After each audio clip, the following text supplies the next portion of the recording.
Hello and welcome to the class. हमने कल जो है कोर पेपर 1 की मॉक टेस्ट जो बच्चे ज्वाइन किए हैं वो तो लाइव दे चुके हैं। आज हम थोड़ा उसके बारे में जो क्वेश्चंस था उसको डिस्कस कर लेंगे। यहाँ पे कुछ क्वेश्चन हम डिस्कस करेंगे। यदि आप प्रिपरेशन करना चाहते हो आप भी एड स्टार्ट के साथ जुड़ के प्रिपेयर कर सकते हो। यहाँ पे नंबर जो है स्क्रीन पर स्क्रॉल हो रहा है 7894226802 नंबर पे कॉल कीजिए। सिर्फ आप मॉक टेस्ट भी 1999 रुपीज़ में ले सकते हो, नहीं तो आप क्लासेस के साथ भी मॉक टेस्ट ज्वाइन कर सकते हो जहाँ पे पूरा क्लासेस नोट्स वगैरह मिल जाएगा। साथ ही साथ कोई भी डाउट रहेगा आप 1 to 1 कॉन्टैक्ट भी कर सकते हो। तो हम आइए बात करते हैं questions. Which of the following is a characteristics of the sponges, मतलब कि फाइलम पोरीफेरा की कैरेक्टरिस्टिक्स उनमें से कौन सी होगा। देखिए तो सबसे पहले कि पोरीफेरांस जो होते हैं यहाँ पे मल्टीपल सेल्स में बॉडी बनी हुई है। एंड यहाँ पे क्या होता है ना, आसिमेट्रिकल बॉडी प्लान होता है। बॉडी में कोई भी जैसे भी जिस भी प्लेन में आप कट करोगे इक्वली दो हिस्सों में डिवाइड नहीं होगा, तो इसको हम बोलते हैं आसिमेट्री। ठीक है, तो सेंटर देके एनी प्लेन जब भी पासिंग करेगा इक्वली दो हिस्सों में डिवाइड नहीं होता है। एंड जिसमें इक्वली दो हिस्सों में डिवाइड हो जाएगा हम उसको सिमेट्री कहते हैं। सिमेट्री अगेन दो तरीके के होता है। एक होता है रेडियल सिमेट्री। रेडियल सिमेट्री कहने के मतलब होता है कि सेंटर देके एनी प्लेन ऐसे कट करेगा तो equal right half is equal to the left half, ऐसे कट करेगा तो upper half is equal to the lower half. इस तरीके से मान लीजिए कट किया, ये जो हाफ दो हाफ रहेगा वो भी आपस में होंगे इक्वल। तो जिस भी प्लेन में कट करेगा बॉडी को यदि इक्वली दो हिस्सों में डिवाइड कर रहा है तो हम उसको रेडियल सिमेट्री कहेंगे। ध्यान दीजिए रेडियल सिमेट्री आपको कहाँ देखने को मिलेगा, फाइलम सिलेंटेरेटा, फाइलम टिनोपोरा। टिनोपोरा में बाई रेडियल भी हम कहते हैं, मैं बाद में बताऊंगी आपको। Phylum Coelenterata, Ctenophora and adult Echinodermata. याद रखिए एडल्ट एकाइनोडर्माटा भी आपको रेडियल सिमेट्री देखने को मिलता है। एंड बाइलेटरल सिमेट्री हम किसको कहेंगे, सेंटर देके एनी प्लेन एक बार जब उसको कट करेगा इक्वली दो हिस्सों में डिवाइड होगा। जैसे कि उनकी जीता एग्जाम्पल हम है। हमारे बॉडी को आप ऐसे कट करोगे अपर से, मतलब कि राइट हाफ लेफ्ट हाफ, ऐसे ऐसे बीचों बीच कट करोगे। राइट हाफ में जो जो ऑर्गन है, हमारे मैक्सिमम ऑर्गन दो है, हम बायलैटरल सिमेट्री दो आए हैं 2 ईयर से, जो ऑर्गन एक के बीचों बीच है तो ऐसे इस तरीके से है ना। Right half is the mirror image the left half. मान लीजिए कोई एक इंसान है, उनकी बेली रीजन से आप ऐसे कट करोगे कभी भी वो इक्वली दो हिस्सों में डिवाइड नहीं होगा। मतलब कि अपर हाफ में कुछ अलग अलग ऑर्गन है, लोअर हाफ बॉडी के लोअर हाफ में कुछ अलग अलग ऑर्गन है। तो इसलिए एक ही प्लेन सेंटर देके एक बार एक ही प्लेन इक्वली दो हिस्सों में डिवाइड करेगा। जिस भी प्लेन में कट करोगे इक्वली दो हिस्सों में डिवाइड नहीं होगा। इसको हम बायलेटरल सिमेट्री कहते हैं। बायलेटरल सिमेट्री आपका प्लाटी हेलमिंथेस से ऑनवर्ड्स जो होता है देखने को मिलेगा, लेकिन एक्सेप्शन वही है एकाइनोडर्म में। एकाइनोडर्म की लार्वी तो बायलेटरल सिमेट्री शो करता है, लेकिन उनकी एडल्ट जो है वो रेडियल सिमेट्री शो करता है। एंड वहीं से क्वेश्चन बनता है, आप याद रखिए। तो अब हम देखेंगे कौन सा कैरेक्टरिस्टिक्स है स्पॉन्जेस की, कौन सी कैरेक्टरिस्टिक्स है। तो बात कर लेंगे कि asymmetry body plan, yes Porifera के अंदर कोई भी सिमेट्री आपको देखने को नहीं मिलेगा क्योंकि यहाँ पे तो कोई ऑर्गन वगैरह नहीं है, बॉडी में तो सेल है। ठीक है, प्रेजेंस ऑफ कोआनोसाइट्स, ऑब्वियसली पोरीफेरांस की बॉडी जो होता है 2 लेयर के होता है। आउटर पिनाकोडर्म होता है एंड अंदर में कोआनोडर्म होता है। इस कोआनोडर्म में कोआनोसाइट से सेल्स होता है जिसको हम कोलर सेल्स भी कहते हैं। ये रिप्रोडक्शन से, कल की जो क्विक रिवीजन क्लास था वहीं पे भी मैंने बताई थी, तो ये रिप्रोडक्शंस में फिल्ट्रेशंस में, ठीक है ना, एक कोलर सेल से हेल्प करता है या choanocyte cell. Lack of tissue, obviously यहाँ पर तो सेलुलर लेवल ऑफ ऑर्गेनाइजेशन है, टिश्यू कहाँ आएगा। टिश्यू सबसे पहली बार फाइलम सिलेंटेरेटा में आपको देखने को मिला, ऑल ऑफ दिस। तो which of the following is a characteristics, तो आंसर क्या होगा, सारे के सारे उनकी कैरेक्टरिस्टिक्स है। ठीक है, नेक्स्ट क्वेश्चन देखिए, which of the following is characteristics of flatworm, यानी कि प्लाटी हेलमिंथेस की कैरेक्टरिस्टिक्स के बारे में पूछा गया है। ठीक है, प्लाटी हेलमिंथेस में आप याद रखिए यहाँ पे ट्रिप्लोब्लास्टिक बॉडी प्लान स्टार्ट हो चुका है। डिप्लोब्लास्टिक आपका सिलेंटेरेटा एंड निडारिया तक था, यहाँ पे ट्रिप्लोब्लास्टिक यानी कि एक्टोडर्म, एंडोडर्म एंड मेजोडर्म की जो है चीजें बन चुका है। ठीक है, लेकिन यहाँ पे ये एसिलोमेट है, बॉडी में कोई भी कैविटी आपको देखने को नहीं मिलेगा। बॉडी क्या होता है, एकदम फ्लैट है। Dorsal side and ventral side एकदम फ्लैट है। कैसे, जैसे एक लीव्स, पत्तियां देख रहे हो ना, इनके डोर्सल साइड वेंट्रल साइड के बीच में कोई स्पेस नहीं है, या जो टेलरिंग जो दर्जी होते हैं नापने के लिए जो मेजरिंग टेप यूज़ करते हैं, जैसे फ्लैट होता है, टेप वार्म ये उनकी एग्जांपल हो गया। लिवर फ्लिक ये तो पत्तियां जैसे देखने के लिए होता है। टेप वार्म जो सिलाई करने के लिए जो है ना मेजरिंग टेप यूज़ करते हैं उसके जैसे देखने के लिए होता है। तो ये बोल रहा है कि कौन सी एक कैरेक्टरिस्टिक्स होता है प्लैटीहेलमिन्थेस की, ट्रिप्लोब्लास्टिक स्ट्रक्चर। बिल्कुल ये ट्रिप्लोब्लास्टिक है, आप याद रखिए। Up to Cnidaria, Coelenterata and Cnidaria तक डिप्लोब्लास्टिक था, बॉडी एक्टो एंड एंडोडर्म में बना हुआ था, लेकिन यहाँ पे मेजोडर्म आ चुका है। एसिलोमेंट बॉडी प्लान, बिल्कुल सही बात है, यहाँ पे एसिलोमेंट होता है। उसके बाद एस्चिहेलमिन्थेस आएगा, स्यूडोसिलोमेंट। बॉडी से क्या है, एक्टोडर्म एंडोडर्म के बीच में पाउच जैसे स्ट्रक्चर बनी हुई है, उसको हम स्यूडोसिलोमेंट्स कहते हैं। फाइलम आनेलिडा से सिलोमेंट स्टार्ट हुआ है, ठीक है। बायलेटरल सिमेट्री, यस, बॉडी को एक ही प्लेन में जब हम कट करेंगे ये इक्वल दो हिस्सों में डिवाइड होगा। ऐसा नहीं कि जिस भी प्लेन में कट करोगे इस इक्वल हिस्सों में होगा, ऐसा नहीं होता है। रेडियल सिमेट्री सिर्फ और सिर्फ आपको कहाँ देखने को मिलेगा, सिलेंटेरेटा एंड निडारिया, उसके साथ साथ एडल्ट एकाइनोडर्म्स में देखने को मिलता है। क्लियर हुआ? अच्छा, नेक्स्ट क्वेश्चन की बारे में बात करेंगे। यहाँ पे रखा है कि in cnidarians the stinging cells used for defence and prey capture. जो स्टिंगिंग सेल होता है निडारियंस को, सिलेंटेरेट्स की नाम निडारिया होता है क्योंकि यहाँ पे निडोब्लास्ट सेल्स होता है, जो कि मान लीजिए कोई भी उसको हमला करने के लिए आएगा, है ना। नेमाटोसिस्ट होता है, उसमें कुछ टॉक्सिन्स होता है, मतलब कि कुछ पॉइजनस सब्सटेंसेस होता है। जैसे बंदूक से गोली निकलता है ना, वो क्या करेगा, इस तरीके से डंक लगाएगा, ठीक है। तो नेमाटोसाइट्स होता है, अमोइबोसाइट्स नहीं, स्पिक्यूल्स नहीं। स्पिक्यूल्स तो आपका पोरीफेरा में देखने को मिलेगा, अमीबोसाइट सेल पोरीफेरा में देखने को मिलेगा। तो यहाँ पे क्या होता है, नेमाटोसिस्ट जो होता है ये आपके आंसर हो जाएगा, ठीक है। तो ये बोल रहा था कि cnidarians the stinging cell used for defence and prey capture, इसको हम नेमाटोसिस्ट कहते हैं, ठीक है। अच्छा, तो उसके बाद देखेंगे क्वेश्चन रखा है कि radial symmetry, radial symmetry, radial symmetry found in, कहाँ पे आपको रेडियल सिमेट्री देखने को मिलेगा। याद रखिए, रेडियल सिमेट्री आपको सिलेंटेरेटा में, निडारियंस में एंड एडल्ट एकाइनोडर्म में देखने को मिलेगा। लार्वल एकाइनोडर्म में आपको बायलेटरल सिमेट्री देखने को मिलता है। एक ही प्लेन में जब कट करोगे इक्वल दो हिस्सों में डिवाइड होगा, सारे प्लेन में नहीं, ठीक है। अच्छा, उसके बाद हम देखेंगे रेडियल सिमेट्री प्लैटीहेलमिन्थेस एंड नेमाटोड्स, ये रहा है, दे रखा है, ये तो नहीं होगा। नेमाटोड्स तो आपका और बायलेटरल सिमेट्री होता है। निडारियंस एंड पोरीफेरा, पोरीफेरा आसिमेट्री होता है, पोरीफेरा में कोई सिमेट्री नहीं। एकाइनोडर्माटा एंड आर्थ्रोपोडा, आर्थ्रोपोडा तो नहीं, एक एडल्ट एकाइनोडर्म में आपको रेडियल सिमेट्री होता है। सिर्फ एकाइनोडर्म दे रखा है तो गलत हो जाएगा क्योंकि उनकी लार्वा तो बायलेटरल सिमेट्री। एडल्ट एकाइनोडर्म ये सही बात है। निडारियंस एंड टिनोफोरा, उसमें आपको रेडियल सिमेट्री देखने को मिलता है। ये जो बेसिक्स ऑफ क्लासिफिकेशन से कुछ क्वेश्चंस था हमने डिस्कस किया। फिर उसके बाद देखेंगे what is the common between Porifera and Coelenterata, ये दोनों के बीच में कॉमन क्या होता है। पोरीफेरा जो होते हैं डिप्लोब्लास्टिक होते हैं, है ना, एंड सिलेंटेरेटा भी डिप्लोब्लास्टिक होते हैं, ये दोनों। ये तो नहीं होगा, एसिलोमेंट सिलम की तो बात नहीं हो रहा है। मोनोब्लास्टिक दे रखा है, ऐसा तो कुछ चीज़ें नहीं है। डिप्लोब्लास्टिक एंड एसिलोमेंट, यस, ये हो जाएंगे, ठीक है। डिप्लोब्लास्टिक होंगे, दो बॉडी दो जर्मलेस से बनी हुई है, एंड एसिलोमेट होते कोई भी कैविटी नहीं है, ट्रिप्लोब्लास्टिक की बात नहीं आता है, ठीक है। अच्छा, फिर दे रखा है कि यहाँ पे सेफालाइजेशन इज प्रेजेंट इन, सेफालाइजेशन का मतलब है कि सेफाल मतलब कि हेड बनना, ठीक है। हमारा जो हेड है, हेड क्या है, this is the bundles of nerve fibre, nerve fibre जो होता है उनकी बंडल जो रहता है उसका हम हेड कहते हैं। तो यहाँ पे है क्या ना, नर्वस टिश्यू एक एरिया में इकट्ठा होने के बाद क्या करता है, तो वहीं पे सेंस ऑर्गन वगैरह डेवलप होता है।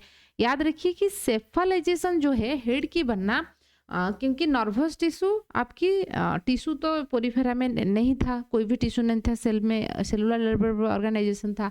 सिलेंटेरेटा में टिश्यू आया, ठीक है। हाइड्रा के अंतर्गत सिर्फ पहला नर्व नेट आपको देखने को मिलेगा, टिटिनोफेरा। उसके बाद प्लैटीहेलमिन्थेस जो थे वहीं पे अच्छा खासा नर्वस टिश्यू देखने को मिलेगा।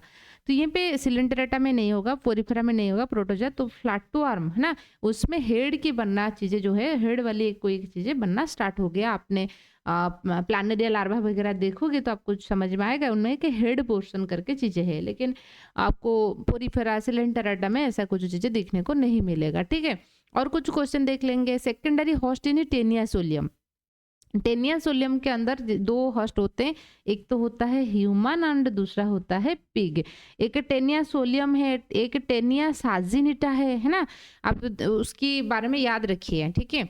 तो Taenia solium and saginata, Taenia solium की बात करेंगे, ह्यूमन एंड पिग होता है, पिग के मसल्स में ये रहते हैं, यदि अनकुक्ड या अंडर कुक्ड, अनकुक्ड तो नहीं, अंडर कुक्ड मसल्स को कोई कंज्यूम करेगा तो वो इन्फेक्ट, ह्यूमन को इन्फेक्ट करने के चांसेस रहता है, ठीक है। तो ये एक क्वेश्चन हो गया, इस तरीके से क्वेश्चन आता है। फिर बात करेंगे आपकी नेक्स्ट क्वेश्चंस के बारे में। दे रखा है कि the disease caused by Fasciola, Fasciola hepatica को हम लिवर फ्लू कहते हैं। फैसियोला हेपेटिका के जो दो होस्ट होते हैं, सीप होता है एंड स्नेल होता है ना, सीप बेडिया एंड स्नेल होता है। तो डिजीज कॉज्ड बाय फैसियोला पे सिस्टिसर्कोसिस, टेनियासिस, टेनिया सोलियम तो टेनियासिस, लिवर रट, तो लिवर को इन्फेक्ट करता है तो लिवर रट होगा, ठीक है। अच्छा, select the incorrect for Platyhelminthes, Platyhelminthes में उनमें से कौन सी इनकरेक्ट है। प्लैटीहेल्मिन्थेस ट्रिप्लोब्लास्टिक है, जरूर ट्रिप्लोब्लास्टिक है, एक्टोडर्म एंडोडर्म मेजोडर्म देखने को मिलेगा। बायलेटरल सिमेट्री है, हाँ बायलेटरल सिमेट्री है। एसिलोमेट है, एसिलोमेट है बिल्कुल। दे रखा है कि एक्सक्लूसिवली पैरासाइट, क्या ये एक्सक्लूसिवली पैरासाइट है? नहीं, मतलब सिर्फ और सिर्फ पैरासाइटिक में आपको देखने को नहीं, कुछ होते हैं फ्री लिविंग, है ना, फ्री लिविंग भी कुछ होते हैं। तो उनका जो डिफरेंट सिस्टोरा, ट्रेमाटोडा, मतलब डिफरेंट क्लासेस होता है, उसके अकॉर्डिंग हुआ है कौन सी फ्री लिविंग है, कौन सी पैरासाइटिक है, कौन सी थोड़े टाइम के लिए फ्री लिविंग होते हैं, कौन सी पैरासाइटिक होते हैं। पैरासाइटिक समझ रहे हो ना, दूसरी की बॉडी में रह रही हैं और वहीं से खाना खा रही हैं। फ्री लिविंग का मतलब है कि किसी की बॉडी में नहीं रहना है, ठीक है। एंड तो इस तरीके से उनकी क्लासिफिकेशंस भी हुआ है। तो एक्सक्लूसिवली जब भी आप देखोगे ना एग्जाम में भी, जब एक्सक्लूसिवली, कैन नॉट, मतलब इस तरीके से रिजिड टर्म आ जाएगा, है ना, मतलब कि टर्मिनेटेड टर्म आ जाएगा, तो आप समझ सकते हो कि ये गलत आंसर है। क्योंकि लाइफ साइंस में, लाइफ में ना कोई भी चीज़ें ऐसे एक्सट्रीम एंड में नहीं होता है, कभी ना कभी आपको एक्सेप्शन मिल ही जाएगा। तो जो exclusive, can not be, not be में, ठीक है ना, और जब भी प्रोबेबिलिटी टर्म आएगा तो होने की चांसेस है, मे बी, है ना, मे बी हो सकता है। तो इस वाला जो टर्म होता है वो सही होने के ऑप्शन ज़्यादा चांसेस होता है, मतलब 100% हम मान के नहीं चलिए, ठीक है, 99% चांसेस होता है कि वो गलत होगा। एक्सक्लूसिव टर्म जब आएगा तो एक्सक्लूसिवली पैरासाइट दे रखा है, ये गलत बात है, ठीक है। अच्छा, फिर बात करेंगे और कुछ क्वेश्चंस देख लेंगे, तो मैं आपको बीच बीच में, अच्छा, तो pig get infected with Taenia by swallowing, तो पिग जो होते हैं क्या स्वालो करने के बाद वो इन्फेक्ट हो जाते हैं, मतलब कि जो इन्फेक्टिव, इसका मतलब है कि टेनिया सोलियम की इन्फेक्टिव स्टेज उन्होंने पूछा है, ठीक है। तो क्या होगा, ऑन्कोस्पियर जो होता है वही तो इन्फेक्टिव स्टेज होता है टेनिया सोलियम की, हमने उसकी क्लासिफिकेशंस भी देख चुके हैं। तो ह्यूमन की जो मल है उसको पिग जब कंज्यूम करेगा, यदि कोई एक ह्यूमन है उन्होंने under cooked pig muscles consume किया है, पिग मसल्स में वो सारे के सारे उनकी लाइफ साइकिल को कंप्लीट करता है, उसके बाद वो ह्यूमन की बॉडी में आएगा। यदि मान लीजिए वो अंडर कुक्ड पिग को कंज्यूम किया तो ह्यूमन बॉडी में वो ग्रो करेगा। फिर ऑन्कोस्पियर जो होता है ये उनकी मल में आ जाएगा, वही ह्यूमन मल को यदि कोई पिग कंज्यूम किया तो पिग के बॉडी में आ जाएगा लाइफ साइकिल कंप्लीट करने के लिए, ठीक है। तो ये हुआ आपकी चीज़ें। तो shedding of gravid proglottids is known as, जो टेनिया सोलियम से होता है वो तो जो टेलर मेजरिंग टेप जैसे ही होता है, उनमें जो मैच्योर, उनके से हेड, स्ट्रोबिला, नेक रीजन्स रहता है ना, इस तरीके से। तो उनकी जो मैच्योर प्रोग्लोटिड्स होते हैं, ग्रेविड प्रोग्लोटिड्स हम उसको कहते हैं। ग्रेविड प्रोग्लोटिड्स क्या होता है, उनकी बॉडी से रिमूव हो जाता है, ठीक है। तो यहाँ पे क्या है ना, बॉडी सेगमेंटेशन जो होता है एक्सटर्नली आपको देखने को मिलेगा। Actually true segmentation phylum Annelida से स्टार्ट हुआ है, यहाँ से ट्रू सेगमेंटेशन तो देखने को नहीं मिलता है, बस ऐसे कुछ सेगमेंटेशन आपको देखने को मिलेगा। जो ग्रेविड प्रोग्लोटिड्स उनकी बॉडी से ऐसे रिलीज हो जाता है, मतलब कि निकल जाता है एक एक करके, उसको हम एपोलाइसिस कहते हैं, ठीक है, एपोलाइसिस प्रोसेस कहते हैं। फिर इन्फेक्ट करने की प्रोबेबिलिटी उनका रहता है, ठीक है। और कुछ क्वेश्चन देख लेंगे यहाँ पे। तो आस्कारिस, अच्छा, आई वार्म किसका होता है, लोआ, लोआ को आई वार्म कहते हैं। ये देखिए थोड़े बहुत 12th के टॉपिक से भी हमने ले लिया है, बाई चांस क्वेश्चन आ जाएगा तो इसलिए, ठीक है। अच्छा, commonly known hook warm, hook warm हम किसको कहते हैं, पिन वर्म किसको कहते हैं ये भी आपको पता होना जरूरी है। एनसाइक्लोस्टोमाटा एंड निकाटर जो होते हैं उसको हम हुक वर्म कहते हैं, क्योंकि वो हुक जैसे होते हैं। एंड पिन वर्म, छोटे बच्चे में आप देखोगे जो मल में कभी कभार पिन वर्म आ जाता है, एंटोरोबेस को हम पिन वर्म कहते हैं। ठीक है, वो सब निमेटोहेल्मिन्थेस में वो आ रही हैं। तो आप पिन वर्म किसको कहते हैं, हुक वर्म किसको कहते हैं, याद रखिए। और एक दे रखा है कि type of cleavage found in zygote of Ascaris. Ascaris की जाइगोट में कौन सी टाइप की दिखने को मिलेगा। ये डेवलपमेंटल बायोलॉजी प्लस आपके एनिमल जो है ना इन्वर्टिब्रेट्स की चीजें कॉम्बिनेशन से हो सकता है भी, ऐसे भी क्वेश्चन आ सकता है। तो यहाँ पे स्पाइरल एंड डिटर्मिनेंट होता है। डिटर्मिनेंट कहने के मतलब होता है जैसे मान लीजिए स्पर्म एंड ओवम फ्यूज हुआ, जाइगोट बना, ठीक है, जाइगोट में फिर क्लीवेज होगा, 2 सेल 4 सेल 8 सेल इस तरीके से होगा। मान लीजिए यहाँ पर 8 सेल है, तो ये पर्टिकुलर सेल हार्ट बनाएगा, ये लीवर बनाएगा, किडनी बनाएगा, मतलब पहले से ही तय है कौन सी सेल कौन सी चीजें बनाएगा। डिटर्मिनेंट हम उसको बोलते हैं। स्पाइरल का मतलब होता है कि इस तरीके से क्लीवेज हुआ, फिर ऐसे क्लीवेज होगा। ठीक है, क्लीवेज हमने डेवलपमेंटल बायोलॉजी में पढ़ चुके हैं। आप आस्कर इसके लिए याद रखिए। तो आपका स्पाइरल एंड डिटर्मिनेंट क्लीवेज होता है। ठीक है, अच्छा, यहाँ और एक क्वेश्चन दे रखा है कि filaria worm resides in human body. कहाँ पे फाइलेरिया वर्म रहता है, फाइलेरिया वर्म आपका लिम्फ ग्लैंड्स में रहता है। इसलिए फाइलेरियासिस को हम हाथी पांव डिजीज भी कहते हैं, क्योंकि वो क्या करेगा, जो लिम्फ वेसल्स होता है, ठीक है, लिम्फ वेसल्स को स्पेसिफिकली क्या करेगा, वहाँ पे डिपोजिट हो जाता है। तो इस वजह से जो हैंड है या जेनिटली ऑर्गन किसी किसी का, तो ये साइज में इंक्रीज हो जाता है, क्योंकि due to deposition of the lymph. तो ये लिम्फ एंड लिम्फ वेसल्स को, lymph gland and lymph vessels को वहीं पे रहता है, तो ब्लॉकेज कर लेता है। ठीक है, अच्छा, फिर हम देखेंगे ये यहाँ पे एक रिपीटेड क्वेश्चन था आस्कारिस की एपिडर्मिस। हाँ देखिए, तो एपिडर्मिस ऑफ आस्कारियासिस, आस्कारिस की जो एपिडर्मिस लेयर होता है, जैसे हमारा स्किन लेयर है, वहाँ पे आपको मल्टीपल सेल दिखने को मिलेगा। ये जो क्वेश्चन है 2 बार आया था, 2020 सीपेट में भी आया था, 2021 सीपेट में भी ये पर्टिकुलर क्वेश्चन आया था। ठीक है, तो यहाँ पे मल्टीपल न्यूक्लियस दिखने को मिलेगा, इसको हम सिंसाइटम कहते हैं। ये क्वेश्चन आया था। एंड अर्थवर्म की जो बॉडी सेगमेंटेशन होता है, कहाँ पे ओवरी है, कहाँ पे कौन सी सेगमेंटेशन में टेस्टिस है, ये भी 2 बार आया था। ठीक है, ये इस क्वेश्चन को और एक बार देख लीजिए, हो सकता है कि आएगा। तो एपिडर्मिस जब Ascaris is multicellular columnar cuboidal syncytial, तो आंसर होगा सिंसाइटल। मल्टीपल न्यूक्लियस, हमेशा सिंसाइटम की मतलब वही है जब एक सेल, मतलब एक सेल के अंदर मल्टीपल न्यूक्लियस रहेगा, क्योंकि नॉर्मली आपको पता है एक सेल में एक न्यूक्लियस होता है, लेकिन कभी कभार साइटोप्लाज्म डिवीजन नहीं होता है, न्यूक्लियस नंबर ज़्यादा हो जाता है, तो हम उसको सेल सिंसाइटम कहते हैं। फिर उधर रखा है कि मोनोजेनेटिक लाइफ साइकिल आपको कहाँ देखने को मिलेगा। मोनोजेनेटिक का मतलब है कि पूरा का पूरा लाइफ साइकिल एक ही होस्ट बॉडी के अंदर कंप्लीट होगा, तो हम उसको मोनोजेनेटिक कहते हैं। ऊचेरिया नहीं होगा, क्योंकि उनके लिए क्यूलेक्स मॉस्किटो एंड ह्यूमन, ये 2 लोगों की जरूरत होता है। आस्कारिस, हाँ, ये ह्यूमन में होता है। अच्छा, फैसुला हेपाटिका एक तो सीप एंड स्नेल दोनों में होता है। ठीक है ना, तो इसलिए आस्कारिस सिर्फ और सिर्फ ह्यूमन, जब इन्फेक्टेड फूड वगैरह के अंदर एंट्री हो जाता है तो ऐसे होगा। ठीक है, अच्छा, फिर हम देखेंगे कि अच्छा, एच शेप एक्सक्लूडरी ऑर्गन कहाँ पे आपको देखने को मिलेगा। ठीक है, तो यहाँ पे आपको आस्कारिस में जो एस शेप एक्सक्लूडरी ऑर्गन आपको देखने को मिलेगा। और क्वेश्चन है जैसे कि लार्वी ऑफ पोरीफेरा, पोरीफेरा की लार्वी आम्फीब्लास्टुला है, पैरेंकाइमिला है। ठीक है, अच्छा, जैसे कि साइडीपीडी लार्वा, ठीक है ना, साइडीपीडी लार्वा कहाँ देखने को मिलता है ना, टीनोफोरा के देखने को मिलता है। कॉम जेली हम किसको कहते हैं, टीनोफेरा में एक होता है, उसको हम कॉम जेली कहते हैं। उनमें कितने कॉम दिखने को मिलता है, क्योंकि दिखने जो हम कंघी करते हैं ना, है ना, हेयर कॉम करते हैं, तो ऐसे ही उनमें देखने को मिलेगा। जैसे हम कंघी करते हैं, हमारा घर में कॉम रहता है, ऐसे ही है ना। अच्छा, तो हम उसको क्या कहते हैं, कॉम। ठीक है, अच्छा, अब हम देखेंगे कि यहाँ पे कॉम जेली जो है 8 कॉम्प्लेट रहता है। क्लियर हुआ। अच्छा, फिर आपको प्लैटीहेल्मिन्थेस में फ्लेम सेल्स या नेफ्रिड या फ्लेम सेल्स जो होता है, एक्सक्रीटरी ऑर्गन्स है।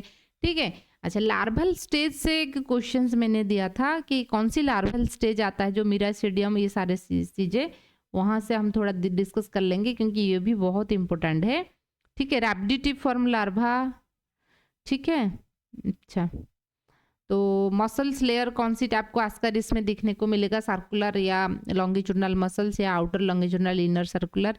ठीक है, ये लॉन्गिट्यूडनल मसल्स आपको देखने को मिलेगा आस्कारिस के अंदर, लॉन्गिट्यूडनल मसल्स देखने को मिलेगा। ठीक है, अच्छा ये भी एक इम्पोर्टेंट क्वेश्चन है, मेल आस्कारिस कैसे फीमेल आस्कारिस से डिफ्रेंशिएटेड है।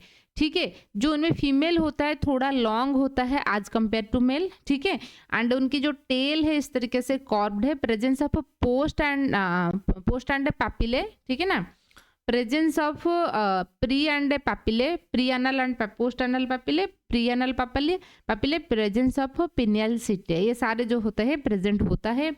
एंड उनकी ये कॉर्ब्ड टेल है, याद रखिए, फीमेल थोड़ा लॉन्ग है, याद रखिए। ठीक है, तो ये भी कैसे डिफ्रेंशिएट होता है, यहाँ से भी क्वेश्चन आ जाता है।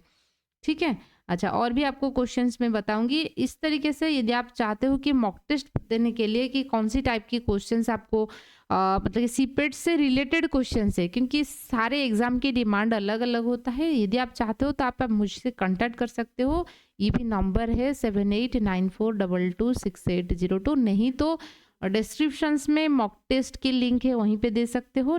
तो एप्लीकेशंस भी आप डाउनलोड कर सकते हो, है ना, किसी भी वे में आप कर सकते हो। तो फिर भी कोई डाउट है और आपको क्या चाहिए, आपको टॉपिक चाहिए या क्वेश्चन चाहिए, थोड़ा मुझे बताइए। So thank you.